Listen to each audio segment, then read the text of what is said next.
그러면 부탁드리고 싶은 게 뭐냐면 화학을 좀 안 좋아하거나 좀 이런 화학 재미없어 하는 친구들한테 이렇게 화학 공부하면 너무 재밌어요. 그래 좀 너무까지는 아니어도 좀 뭐 네 지금보다는 훨씬 재밌게 할 수 있어요. 이런 팁 있으시면 소개 좀 해주세요. 한 가지씩. 저는 도식화를 많이 시켰어요. 그러니까 이게 그 화학을 주기율표도 그렇고 주기율표가 진짜 쓸데없다고 생각은 하지만 어찌됐건 저희가 칼륨까지는 외워야 돼요. 이제 대학에 가서도 외우고요. 저 주기율표 쓸데없으셨어요? 요즘은 어플이 있으니까 우리가 주기율표를 안 들고 다녀도 되잖아요. 안 외워도 이제 보여지니까요. 세상이 얼마나 좋은데요. 이제 다 켜지잖아요. 근데 그럴 그게- 때가 없으실 때 다니셨구나. 네, 저는 없을 때가 있었으니까요. 저는 그때 2G여서 핸드폰이. 근데 이제 그런 거 생각해 보면 그런 것들을 이제 외우라고 막 시켜요. 교수님들도 막 시키고 시험도 보고 하면은 많이 틀리는데 그 화학에 나오는 모든 것들을 좀 그림처럼 이제 찍어서 자기 스스로 정리를 해놓으면 그림에다가 퍼즐 맞추는 것처럼 넣을 수 있거든요. 네네. 저는 그렇게 많이 공부를 했었어요. 약간 도식화해서. 책을 모두 다 그래프화를 시킨다든지 아니면 그림 한 장으로 표현하는 거를 많이 했어요. 시험 때. 그냥 줄줄 있으면 머리에 딱 안 들어오니까. 네, 그냥 제가 편하게 그쵸? 외우기 쉽게 그림으로 그려 넣는 거예요. 뭐 유기 반응이 이게 있으면 여기서 파생되는 건 일로 넘어가고 뭐 마인드랩 그리듯이 굉장히 좋은 방법인 것 같아요. 왜냐면 사실 화학이라는 그런 교과가 아니라 화학이라는 학문 분야가 많은 친구들이 싫어하는 이유가 암기 과목이랑 동일하게 네, 보거든요. 계속 파생돼서 뭘 외워야 네. 되거든요, 이게. 근데 사실은 이 파생되어서 뭔가 마인드맵을 그릴 수 있다는 건 학문의 구조가 명확하다는 의미이기도 해요, 사실은. 그렇게만 그리면 그쵸? 굉장히 편해져요. 그러니까 아이들이 그냥 지식을 A, B, C, D, E를 순서대로 막 외우니까 이게 엉키고 재미가 없고 무조건 다 외워야 되는 거가 되지만 지금 윤정인 박사님 말씀하신 것처럼 학문의 구조, 어떤 그런 줄기를 먼저 파악하고 그 줄기에 해당하는 것들을 조금 같이 연결지어서 공부하면 훨씬 더 좀 재미있고 약간은 편안하게 공부할 수 있을 것 같아요. 그 선생님들이 얘기하시는 그 중요한 그 뭐야 그래 되지? 뭐 이제 1번 뭐, 2번 뭐 이렇게 돼 있으면 그 1, 2, 3, 4를 하나의 그림으로 그려가지고 줄기로 연결을 해놓으면 훨씬 시험 때 좀 편해요. 외우기가. 저희는 그렇게 많이 외웠거든요. 좋은 방법인 것 같아요. 선배들한테 배워가지고. 저도 이걸 대학원 가서 깨달았다는 게 조금 함정이긴 고3 하지만 때 알았어야 되는데. 고3 때 그죠? 알았어야 되는데 너무 늦게 알아서 안타깝네요. 이거 보는 친구들은 꼭 도식화를 네, 도식화해서 꼭 중학교 때부터 공부해 보시기를 권해드려요. 강설빈 과커님 어떠세요? 저도 사실 전 고등학교 때 이 방법을 썼었거든요. 그래서 이거를 나무 그리기라고 네. 하잖아요. 이렇게 가지를 계속 뻗어가는 느낌으로.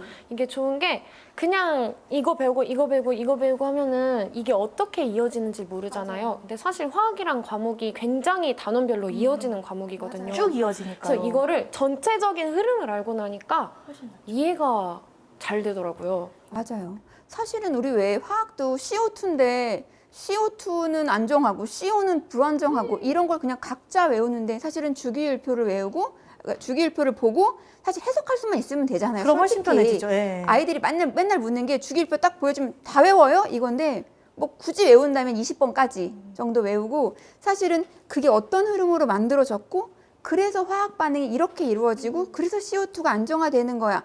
이런 순차적인 흐름으로 공부하면 훨씬 편안하게 다가올 것 같아요. 그렇죠? 그 주기율표를 블럭처럼 보면 편해요. 레고 쌓는다라고 생각을 하면 화학 반응이 굉장히 편해지거든요. 네네.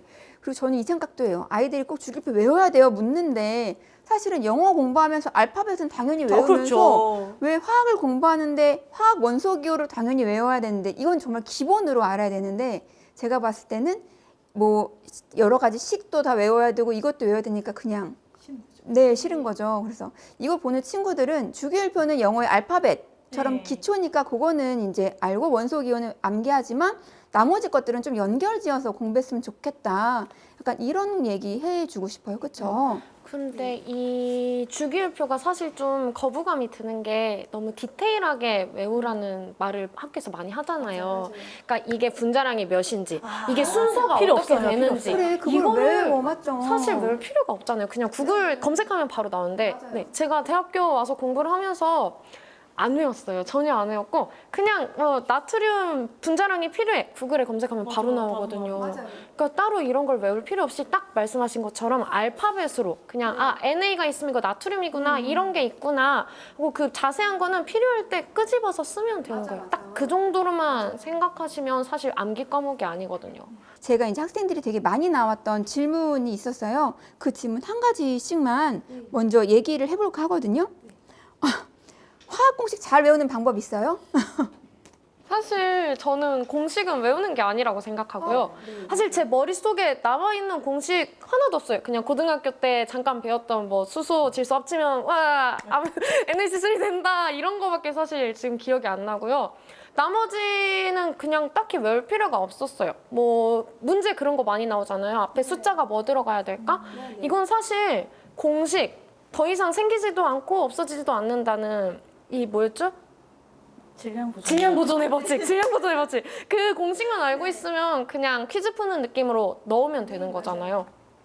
그래서 사실 공식은 정말 외울 필요가 없고요. 이게 얘랑 얘랑 합쳐지면 어떤 반응이 일어나는지 오히려 여기에 집중을 해서 그때 계산을 하는 게 훨씬 더 공부에 도움이 되리라 생각합니다. 맞아요. 저도 맞아요. 같은 원리를 아는 게 훨씬 더 중요하잖아요. 사실은. 그래서 주기율표. 그죠. 주기율표. 다시 돌아가지만 네. 여기 주기율표. 그리고 사실은 저는 이제 구글에 쳐서 나오는 지식을 굳이 외우는데 맞아요. 집중하지 네, 말고 맞아요. 그냥 한문 전체를 이렇게 약간 큰 그림으로 이해하는데 오히려 학생들이 집중을 하는 게 더 좋겠다라는 생각이 들죠. 주기율표도 다 외울 필요가 없고 주기율표를 제가 도식화를 말씀드렸던 이유가 저는 주기율표의 그 특징을 한 개 그림으로 만들어가지고 파는데 주기율표 다 외우는 것도 아니고 그냥 네모 칸 하나에서 오른쪽으로 가면 어떻게 되고 왼쪽으로 가면 어떻게 되고 아래로 내려가면 어떻게 되고 이게 그냥 학교에서 배운 다 그 경향성이란 말이에요. 이제 뭐 알칼리 금속 경향성, 알칼리 토금속 경향성 그것만 이해를 하고 앞서 얘기하신 그 기본 법칙 질량은 반드시 보존돼야 되고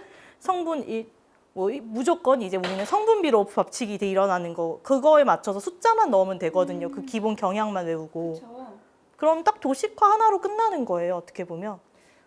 오늘 두 분이 나와 주셔서 이렇게 화학공학에 대해서 많은 학생들이 갖고 있던 질문 그리고 고민을 좀 해결해 주신 것 같아요. 그래서 각각 마지막으로 아쉽지만 마칠 시간이 되어서 마지막으로 학생들한테 이런 얘기 꼭 해주고 싶다.